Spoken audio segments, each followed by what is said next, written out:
Good morning student, class 11th physics. हम study कर रहे हैं चैप्टर सेकेंड और आज इस वीडियो में हमारा टॉपिक है एरर्स इन मेज़रमेंट। अब एरर तो आप सभी ने नाम सुना ही होगा कि एरर क्या होती है, कि हमारी लाइफ में हम कोई ना कोई एक मिस्टेक करते हैं। तो बस वही एक मिस्टेक है जो हम फिज़िक्स जैसे सब्जेक्ट में भी करते हैं। कई बार लिखने में मिस्टेक करते हैं, कैलकुलेशन करने में करते हैं, मेज़र करने में करते, ऐसी और न जाने कितनी सारी मिस्टेक्स होती है। तो यही मिस्टेक हमारी फिज़िक्स की लैंग्वेज में क्या कहलाती है? एरर। तो सिर्फ आज हमें इस वीडियो में देखना है कि एरर हमारे द्वारा कौन कौन सी होती है और इसके क्या क्या नुकसान होते हैं, राइट।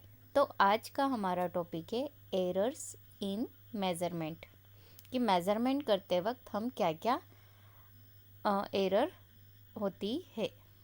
सबसे पहले हम देख लेते हैं कि एरर क्या होती है। सबसे पहले, when we measure a physical quantity using a measuring device, मतलब ये क्या है कि मेज़र जो हम करते हैं एक फ़िज़िकल क्वांटिटी का करते हैं। डेफिनेटली कोई ना कोई फ़िज़िकल क्वांटिटी होना कंपलसरी है। जब तक हमारे सामने ऑब्जेक्ट नहीं होगा तब तक हम किसी भी ऑब्जेक्ट का मेज़रमेंट नहीं कर सकते। इट मीन्स जो हमें दिखाई देगी, हम जिसे छू सकते हैं, हम फील कर सकते हैं, हम सिर्फ मेज़र उसी को कर सकते हैं। अदरवाइज़ जो चीज़ें हमें दिखाई नहीं दे सकती, हम फील नहीं कर सकते, हम उसको मेज़र नहीं कर सकते हैं, right. It is practically impossible to find the true value of the physical quantity. अब सबसे पहले मैं ये बता देती हूँ, कभी भी फिज़िकल क्वांटिटी मतलब जो ऑब्जेक्ट है हम उसकी ट्रू वैल्यू नहीं निकाल सकते। अब ट्रू वैल्यू का मीनिंग यहाँ पर ये होता है कि उसका परफेक्ट आंसर निकालना इम्पॉसिबल होता है। सपोज़ जैसे ये हमारे पास डस्टर है, राइट। अब डस्टर कोई मोटा होता है, कोई पतला होता है। इसका मेज़रमेंट अगर कोई बताता है कि इसका मेज़रमेंट 5 सेंटीमीटर है, लेकिन जब हम मेज़र करते हैं तो 4.9 समथिंग मेज़रमेंट आता है सपोज़। तो इस हिसाब से अगर देखे जाए तो यह मेज़र क्या है, 0.1 का डिफरेंस है। ये क्या आ गई हमारे लिए? Error, right. कई बार कहा जाता है कि अगर एक ऑयल का पैकेट है 1 kg का, उसमें डेफिनेटली जब हम ऑयल निकाल कर मेज़र करते हैं तब उसमें ऑयल में कुछ ग्राम कम होता है। अब वो कुछ ग्राम हो सकता है कि पॉलीथीन का वेट हो या किसी और चीज़ का हो, माइनर डिफरेंस आता है। तो यही हमारे लिए क्या होता है? एरर। मतलब हम कभी भी ट्रू वैल्यू एग्जैक्ट नहीं निकाल सकते। तो यहाँ पे यही कहा है कि जब हम किसी ऑब्जेक्ट को प्रैक्टिकली मेज़र करते हैं तो वो इम्पॉसिबल होता है उसकी ट्रू वैल्यू निकालने के लिए। तो it is practically impossible to find the true value of that physical quantity. Physical quantity क्या हो गई? ट्रू वैल्यू हो गई, राइट। अब देख लेते हैं the difference between the measure value of the physical quantity using a measuring device and the true value of the physical quantity obtained using a theoretical formulas is terms as error in measurement।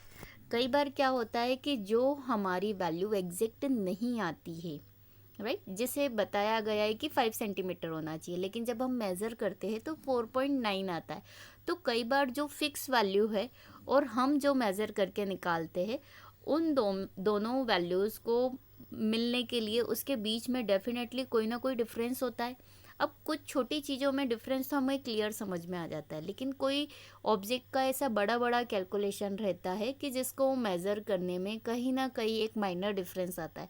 तो वो minor difference find करने के लिए कुछ ना कुछ फॉर्मूले होते हैं कि हम उसका वास्तविक मान या परफेक्ट वैल्यू फाइंड कर सके। तो तब हम वो वैल्यू फाइंड करने के लिए डेफिनेटली हम क्या करते हैं, उनके बीच में जितना भी डिफरेंस आता है वो फाइंड करने के लिए हम फॉर्मूले का यूज़ करते हैं, राइट। तो there are mainly 6 types of error in measurement. अगर हम देखें मेनली मतलब ज़्यादा से ज़्यादा अगर देखें तो 6 टाइप के एरर हैं। मेज़रमेंट करने में कि हमारे से 6 प्रकार की कुछ गलतियां हो जाती है। They are explain as follow, मतलब उसको हम अब एक्सप्लेन करेंगे आगे। हिंदी में हम देख लेते हैं।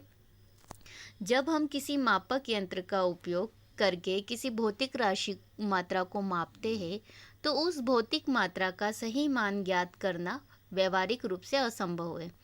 किसी मापक यंत्र का उपयोग करके भौतिक मात्रा के मापे गए मान और सैद्धांतिक सूत्र का उपयोग करके प्राप्त भौतिक मात्रा के वास्तविक मान के बीच के अंतर को उस भौतिक मात्रा के मापन में त्रुटि कहा जाता है। मतलब जो जब एग्जैक्ट मान और हमारे द्वारा निकाले गए मान, दोनों के मान में जब डिफरेंस होता है उसको हम बोलते हैं एरर। इट मीन्स हिंदी में कहते हैं त्रुटि। मापन मुख्यतः 6 प्रकार की त्रुटियां होती है जिसे हम आगे बताना चाहते हैं आपको। Now the first one is constant error, मतलब निरंतर। मतलब हम बार बार कैलकुलेट करेंगे वही मिस्टेक हो रही, बार बार कैलकुलेट करेंगे वही मिस्टेक हो रही। जैसे नॉर्मली आपने देखा कि कई बार कैलकुलेशन करते वक्त आप बोल देते 2 4 जा 10, 2 4 जा 10। आप जब भी करोगे कैलकुलेशन, अरे कहीं मिस्टेक हो रही, कहाँ मिस्टेक हो रही, तो आप बोलोगे 2 4 जा 10। मतलब आप अपनी गलती कई बार पकड़ नहीं पाते हो, तो उसको बोलते हैं कि कॉन्टिन्यूसली आप वही सेम मिस्टेक कर रहे हो, उसको बोलते हैं कांस्टेंट एरर, लगातार, कंटिन्यू। तो इसकी डेफिनेशन हो जाएगी, constant error is describe as the error that causes measurement to consistently, मतलब continue divide from their true value. मतलब इसके मान में, मतलब जितनी भी वैल्यूज़ होती है डेफिनेटली क्या होती है, डिफरेंट डिफरेंट नहीं आती, वही सेम वही जैसे आनी चाहिए। अगर 5.2 आंसर आना चाहिए तो आपका आंसर हमेशा 5.4, 5.4, कहीं ना कहीं सेम मिस्टेक्स आप कंसिस्टेंटली करते हो। In other words, constant error cause the same amount of deviation as the measure value. मतलब हमेशा क्या करते हैं कि समान रूप से वही गलती होती है आपसे, exact. If the constant error of a measuring device is known well before measuring quantities, much more accurate measurements can be taken by suitable subtraction or addition। कई बार क्या होता है कि जो हमें एरर मिलती है वो क्या होती है कि हमारे प्लस और माइनस करने के नियरेस्ट ही रहती, बस एकदम नियरेस्ट, लेकिन कंटिन्यूसली वही सेम मिस्टेक होती है। जैसे हिंदी में हम समझते हैं निरंतर त्रुटि, राइट। लगातार त्रुटि को उस त्रुटि के रूप में वर्णित किया जाता है जिसके कारण माप उनके वास्तविक मूल्य से लगातार विचलित होते हैं। दूसरे शब्दों में, निरंतर त्रुटियां मापी गई मान के समान विचलन का कारण बनती है। यदि मापक यंत्र की निरंतर त्रुटि मात्राओं को मापने से पहले अच्छी तरह से जानी जाती है तो उपयुक्त घटाव या जोड़ द्वारा अधिक सटीक माप लिया जा सकता है। तो ये हमारी कांस्टेंट एरर, नॉर्मल में हम कह सकते हैं बेसिक डेफिनेशन कि जो मिस्टेक्स, जो एरर्स हम करते हैं कंटिन्यूसली सेम मिस्टेक, उसे कहते हैं constant error. Sorry. Now the next one is systematic error. Systematic error जैसे हम समझते हैं, सिस्टमेटिक एरर क्या होती है। Systematic error are errors which occur due to some known causes while taking measurement। क्या होती है कि जब हम किसी का प्रैक्टिकल में जाते हैं और किसी चीज़ का प्रैक्टिकल जब हम करते हैं और मेज़रमेंट लेते हैं तो वो मेज़रमेंट लेते वक्त, कैलकुलेशन करते वक्त जो मिस्टेक होती है उसको हम बोलते हैं सिस्टमेटिक या व्यवस्थित त्रुटि, right.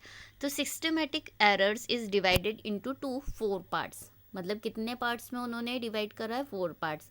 Now the first part is instrumental error, मतलब वाद्य यंत्र त्रुटि।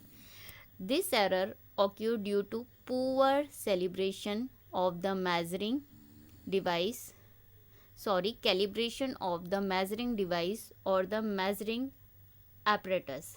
मतलब कई बार क्या होता है कि कुछ एपरेटस के कारण ही हमारी क्या होती है, त्रुटि आ जाती है। कि कई बार कुछ एपरेटस ऐसे रहते हैं कि जो पहले से ही खराब रहते हैं, तो जब हम उस पर प्रैक्टिकल करेंगे तो डेफिनेटली उसका सही आंसर हमें मिलेगा ही नहीं, उसको बोलते हैं इंस्ट्रूमेंटल एरर। मतलब इंस्ट्रूमेंट के कारण ही हमारा आंसर गलत आता है।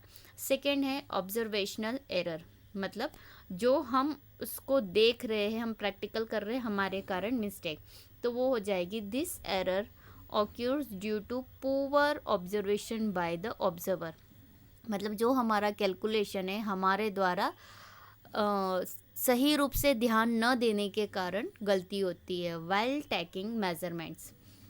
Observational error is also called gross error और personal error.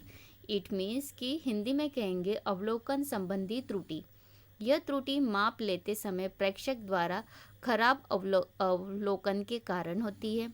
अवलोकन संबंधी त्रुटि को सकल त्रुटि या व्यक्तिगत त्रुटि भी कहा जाता है, मतलब जो त्रुटि हमारे कारण होती है। Now the third one is external त्रुटि।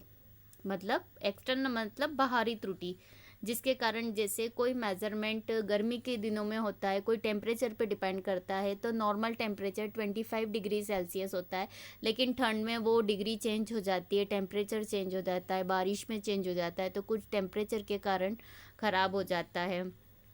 कोई मैग्नेटिक एरर आ जाता है, या फिर अगर हम देखें जिसमें इलेक्ट्रिसिटी का यूज़ हो रहा है, तो इलेक्ट्रिसिटी पर भी डिपेंड करता है हमारा मेजरमेंट। तो इन सारे एरर को हम बोलते हैं एक्सटर्नल, जो बाहर की तरफ से होते हैं।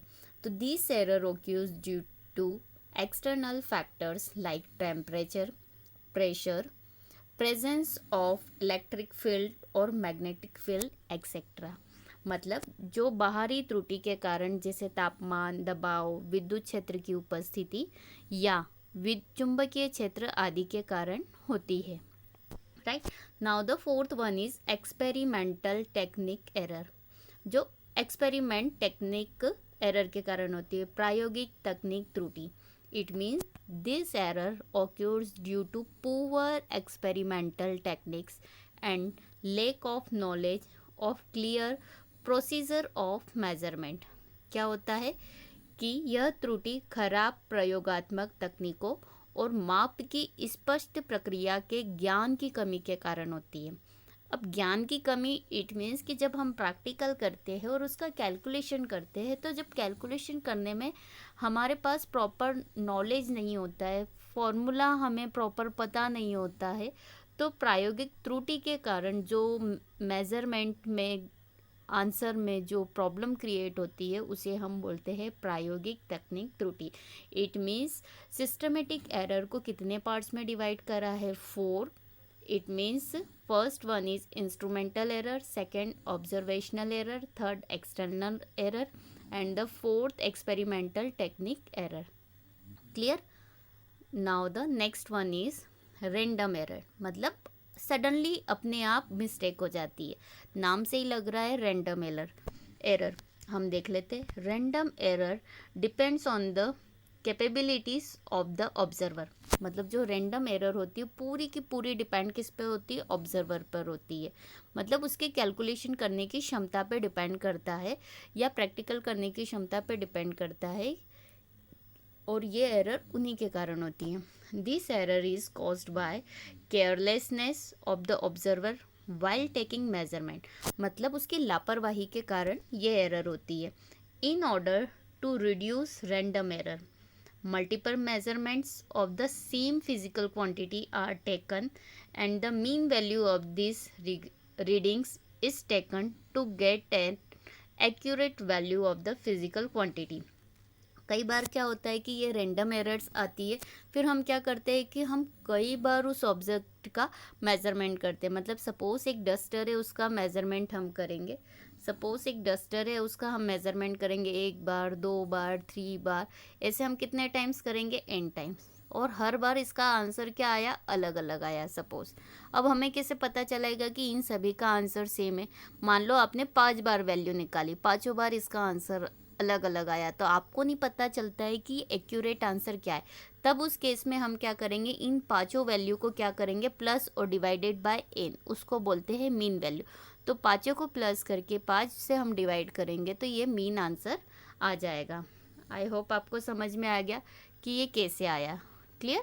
तो उसको बोलते हैं रैंडम एरर। तो यही यहाँ पे बता रहा है to get an accurate values of the physical quantity if m1 a1 A2 A3 up to AN, मतलब n बार हमने डिफरेंट रीडिंग ले ली, मतलब n बार ले ली। Are N different readings of the same physical quantity, mean value of this n readings is given by, मतलब उन सभी को हमने प्लस करा और डिवाइडेड बाय क्या करा, n। देखो इन सभी को हमने प्लस करा और डिवाइडेड बाय n, तो क्या हो गया formula, sigma i equals to 1 to n ai upon में n, ये फॉर्मूला बन गया, ये फॉर्मूला बन गया हमारे पास, राइट। तो ये किसका फॉर्मूला हो गया, मीन का फॉर्मूला हो गया। किसका फॉर्मूला हो गया, मीन का। हिंदी में हम देख लेते हैं, हिंदी में कहते हैं रैंडम एरर को यादृच्छिक त्रुटि। यादृच्छिक त्रुटि पर्यवेक्षक की क्षमताओं पर निर्भर करती है। यह त्रुटि माप लेते समय प्रेक्षक की लापरवाही के कारण होती है। यादृच्छिक त्रुटि को कम करने के लिए एक ही भौतिक मात्रा के कई माप लिए जाते हैं और भौतिक मात्रा का सटीक मान प्राप्त करने के लिए इन सभी रीडिंग का माध्य मान लिया जाता है। यदि A1, A2, A3 up to AN समान भौतिक मात्रा के n भिन्न पाठ्यांक है तो इन n पाठ्यांकों का माध्य मान निम्नानुसार है। जैसे मैंने अभी बताया कि एक बार आपने मेजरमेंट करा 1 आया, दूसरी बार मेजरमेंट करा 2 आया, तीसरी बार करा 3 आया, फिर 1 आ गया, फिर 4 आ गया, 5 बार में अलग अलग रीडिंग आई। अब आपको नहीं पता कि एक्यूरेट आंसर क्या है सपोज, तो हम उन सभी को प्लस करेंगे और जितनी बार रीडिंग ली उससे डिवाइड करेंगे, जो आंसर आएगा वो क्या हो जाएगा, हमारा रैंडम एरर। इट मीन्स कि अगर एग्जाम में भी अगर कोई न्यूमेरिकल आता है रैंडम एरर का तो हम इसी फॉर्मूले से सॉल्व करेंगे। Now the next error is absolute error, मतलब पूर्ण त्रुटि। अब हम देख लेते हैं the difference between mean value of a physical quantity and the individual measure value of the physical quantity. मतलब जब हम माध्य मान निकालेंगे और व्यक्तिगत मान, इन दोनों के डिफरेंस को हम बोलेंगे एब्सोल्यूट एरर। मतलब परफेक्ट त्रुटि क्या है, मतलब हमारी एक तो मीन वैल्यू माइनस, दूसरा क्या हो जाएगी, मीन वैल्यू मतलब मीन वाला आंसर आएगा, दूसरा जो हमने मेजरमेंट किया है, राइट। इन दोनों का जो डिफरेंस होगा वो हमारे लिए क्या हो जाएगा, एब्सोल्यूट एरर। मतलब यहाँ पे पहले मीन तो डेफिनेटली निकालना पड़ेगा, उसी का यूज़ करते हुए हम एब्सोल्यूट एरर फाइंड करेंगे। तो किसका डिफरेंस है, डिफरेंस बिटवीन क्या है, mean value of physical quantity साथ में individual measurement of the physical quantity in terms as absolute error. If A1, A2, A3 up to AN are in different readings of the same physical quantity and A mean, ये A mean है, ये base में आना चाहिए, is the mean value of these readings, absolute error of A1 is given by। मतलब हम अगर n बार ले रहे हैं तो इसका एब्सोल्यूट का भी आंसर कितना आएगा, n बार लेने के बाद ही आएगा। देख लेते कैसे, हिंदी में पहले देख लेते। पूर्ण त्रुटि किसी भौतिक मात्रा के माध्य मान और उस भौतिक मात्रा के व्यक्तिगत मापित मानों के बीच के अंतर को निरपेक्ष त्रुटि कहते हैं, राइट। अब जैसे हम यहाँ देख लेते हैं डेल्टा A1, मतलब एब्सोल्यूट एरर को डेल्टा से करेंगे तो मीन में से A1 को माइनस करा, डेल्टा 2 फाइंड करेंगे तो फिर मीन में से A2 को माइनस करा, डेल्टा n फाइंड करा तो मीन में से AN को माइनस करा, राइट। हर बार मीन में से पहली वैल्यू, मीन में से दूसरी वैल्यू, मीन में से तीसरी और मीन में से n भी, तो जो भी वैल्यू आंसर निकलेगा हमारा काय में निकलेगा डेल्टा से, राइट। अब एब्सोल्यूट के लिए मतलब क्या होता है कि इन सभी का हम क्या ले लेंगे, मॉड, फिर सभी को प्लस करेंगे और n से डिवाइड। जैसे हमने मीन निकाला था तो मीन में हमने क्या करा था, इन सभी को प्लस करा था n से डिवाइड, राइट। लेकिन एब्सोल्यूट में क्या करेंगे, इसको मीन में से माइनस करके जो ये वैल्यू आएगी उसको प्लस करेंगे और n से डिवाइड करेंगे। क्लियर, यहाँ देख लेते। The mean absolute error of all this absolute error is taken and is considered to be the final absolute error in measurement of physical quantity. Mean absolute error is given by delta A। A1, A2, AN निकाला तो mean निकाल लिया, A1 को plus करा, A2, A3 delta वाली term को, right. और वो भी कैसे, मॉड में, राइट, क्योंकि जब हम माइनस करेंगे तो हो सकता है कोई वैल्यू पॉजिटिव हो कोई नेगेटिव, मॉड के कारण सारी वैल्यू पॉजिटिव हो जाएगी, डिवाइडेड बाय n, तो इसका हो जाएगा sigma i equals to 1 to n in mod delta A I upon में n। किसका फॉर्मूला हो गया ये? एब्सोल्यूट एरर का। Now the next one is क्या है हमारे पास? Relative error. रिलेटिव एरर मतलब डेफिनेटली कहीं ना कहीं किसी न किसी से रिलेट करेगी, ये देख लेते। The ratio of mean absolute error to the mean value of physical quantity is term as relative error. It is given by, formula क्या हो जाएगा ये? हिंदी में हो जाएगा सापेक्ष त्रुटि। डेफिनेटली सापेक्ष मतलब किसी न किसी से ये कनेक्ट होगी। देख लेते हैं। भौतिक मात्रा के औसत मूल्य के लिए औसत पूर्ण त्रुटि के अनुपात को सापेक्ष त्रुटि कहा जाता है। फॉर्मूला क्या हो जाएगा रिलेटिव एरर का? Delta A, this is notation delta A. अभी हमने क्या निकाला था? मीन निकाला था। हमने 2 बार मीन निकाला, मैं बता देती हूँ। एक बार डेल्टा वाला मीन निकाला, ये डेल्टा वाला मीन निकाला, और एक बार सिंपल मीन निकाला। तो ये याद रखना कि जब हम रिलेटिव एरर निकालेंगे उसके लिए हमें क्या क्या निकालना पड़ेगा? एक तो रैंडम एरर निकालना पड़ेगा, फिर एब्सोल्यूट एरर। इन दोनों का जो रेशो रहेगा उसी को हम बोलेंगे रिलेटिव एरर। मतलब ये दोनों एक दूसरे से क्या करती है? कनेक्ट करती है। जैसे ही हम डेल्टा मीन निकालेंगे और सिंपल मीन, उन दोनों का रेशो क्या कहलाएगा हमारे लिए? Relative error. Now clear? Now the next one is percentage error. Next one is क्या हो गया? Percentage error, right. अब हमारा ये लास्ट एरर है। 6 टाइप्स मैंने बताए थे, ये लास्ट एरर है percentage error. Percentage error is nothing but the relative error in measurement of a physical quantity express in percentage। हम किस में एक्सप्रेस करेंगे? परसेंटेज में, right. It is given by, formula क्या हो जाएगा ये देख लेते। प्रतिशत त्रुटि। प्रतिशत त्रुटि प्रतिशत में व्यक्त भौतिक मात्रा के मापन में सापेक्ष त्रुटि के अलावा और कुछ नहीं है। यह दिया गया है कैसे? देखो, परसेंटेज एरर PE मतलब परसेंटेज एरर। डेफिनेटली अभी हमने यहाँ पे फॉर्मूला देखा था रिलेटिव एरर का, राइट। ये अब परसेंटेज में अगर किसी भी नंबर को चेंज करते हैं तो हम क्या करते हैं? इनटू 100 परसेंटेज का डिफाइन साइन लगा देते। तो सेम है एज इट इज़ जो रिलेटिव का फॉर्मूला है रिलेटिव एरर का, उसमें हम क्या करेंगे? इनटू 100 मतलब परसेंटेज लगा देंगे। तो इट मीन्स वो काई में चेंज हो जाएगा परसेंटेज में। अगर कई बार कैलकुलेशन में हमें बोला जाता है कि इसकी जो एरर है, इसकी एरर को आप मेज़र करो परसेंटेज में, तो हम कौन सा फॉर्मूला यूज़ करेंगे? ये वाला। तो आज की हमने इस वीडियो में क्या क्या देखा? जितने भी मेज़रमेंट करते हुए हमारे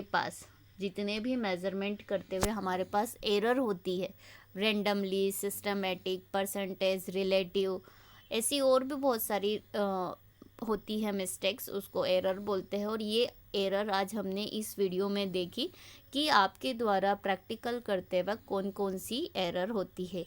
एक बार और हम देख लेते हैं कि कौन कौन सी होती है। एक बार हम वापस से देख लेते हैं कि सबसे पहले हमने देखा था कि एरर की डेफिनेशन क्या होती है। कि एरर की डेफिनेशन के लिए सबसे पहले ऑब्जेक्ट का होना कंपलसरी है। जब तक आपके सामने फिजिकल क्वांटिटी नहीं होगी तब तक आप उसका मेजरमेंट नहीं करोगे, और मेजरमेंट नहीं करोगे तो आपसे कोई गलती नहीं होगी। इट मीन्स कि एरर नहीं होगी। तो एरर फाइंड करने के लिए गलती करना बहुत ज़रूरी है। और वो गलतियाँ कितनी होती है, कितने प्रकार की होती है, इस वीडियो में आज हमने वही देखा। तो फाइनली गलतियाँ कितनी होती है, त्रुटि कितनी होती है? Errors divided in 6 types, right. Now the first type हमने देखा था कांस्टेंट एरर, मतलब जो कंटिन्यू होती रहती है, राइट, जिसको हिंदी में बोलते हैं निरंतर त्रुटि। सेकेंड वन इज था हमारा सिस्टमेटिक एरर। सिस्टमेटिक एरर मतलब जो नॉर्मली होती ही है। अब सिस्टमेटिक एरर को भी कितने पार्ट्स में डिवाइड करा उन्होंने? 4 इक्वल पार्ट्स में। कितने? 4 इक्वल पार्ट में। सिस्टमेटिक एरर को किया कहते हैं व्यवस्थित त्रुटि। हम देख लेते हैं 4 कौन कौन से इक्वल पार्ट्स है। Now the first part is instrumental error. मतलब वाद्य यंत्र त्रुटि। ये एरर आपको पता है किसके कारण होती है? जो सिर्फ इंस्ट्रूमेंट के कारण ही होती है। इंस्ट्रूमेंट खराब हो, टूटा हुआ हो, नट हिला हुआ हो, स्केल टूटी हुई है, कोना टूटा हुआ है, तो जो मिस्टेक हमारी इंस्ट्रूमेंट के कारण होती है उसको इंस्ट्रूमेंटल एरर करते हैं। सेकेंड है ऑब्जर्वेशनल एरर, मतलब जब हम प्रैक्टिकल करते हैं और हमारे द्वारा जो गलती होती है, प्रॉपर हम देख नहीं पाते, प्रॉपर हम कैलकुलेट नहीं कर पाते, उसको बोलते हैं ऑब्जर्वेशनल एरर। इट मीन्स अवलोकन संबंधी त्रुटि। थर्ड वन इज है एक्सटर्नल एरर। एक्सटर्नल एरर मतलब जो बाहर की तरफ से होती, मतलब टेम्परेचर चेंज हो जाता है, ठंड से गर्मी, गर्मी से ठंडी, बारिश का मौसम है, प्रेशर ज़्यादा है, इलेक्ट्रिसिटी कम ज़्यादा है, तो ये जो बाहरी फैक्टर्स डिपेंड करते हैं एरर आने में, उसको बोलते हैं एक्सटर्नल एरर। हिंदी में हो जाती है बाहरी त्रुटि। Fourth one is experimental technique error, मतलब प्रायोगिक तकनीक, मतलब प्रयोग करते वक्त, प्रैक्टिकल करते वक्त हमारे द्वारा होने वाली गलती को हम बोलते हैं एक्सपेरिमेंटल टेक्निक। ये सेकेंड टाइप हो गया। Now the third one is random, मतलब जो सडनली हो जाती, मतलब हम बार बार, मान लो सपोज हमने 4 बार रीडिंग निकाली और चारों बार अलग अलग रीडिंग आई, तो उन चारों रीडिंग को हम क्या करेंगे? प्लस करेंगे चारों रीडिंग। और 4 बार वैल्यू निकाली तो हम उसको किससे डिवाइड कर देंगे? सॉरी, 4 से। किससे डिवाइड करेंगे? 4 से। मतलब 4 बार निकाली तो 4 से डिवाइड, 5 टाइम्स निकालेंगे तो 5 से डिवाइड। क्लियर? तो ये हो जाएगा मीन। इसको बोलते हैं हम रैंडम एरर। अब जब रैंडम एरर डिपेंड करता है एब्सोल्यूट एरर पे, मतलब अगर हमें परफेक्ट एब्सोल्यूट एरर निकालनी है कि फिक्स एरर कितनी आ रही है फाइनली, तो हर बार हम हमारी एरर को काई से डिवाइड करेंगे, मतलब माइनस करेंगे मीन से। किससे माइनस करेंगे? मीन से। तो हमें परफेक्ट एरर मिल जाएगी कि हमारे पास एरर कितनी आ रही है। मतलब मीन में से हमने A1 को माइनस करा तो डेल्टा A1, मीन में से हमने A2 को माइनस करा तो डेल्टा A2, मीन में से हमने nth वाली टर्म को माइनस करा तो डेल्टा n। फिर हम क्या करेंगे? इन सारे डेल्टा को क्या करेंगे? प्लस करेंगे।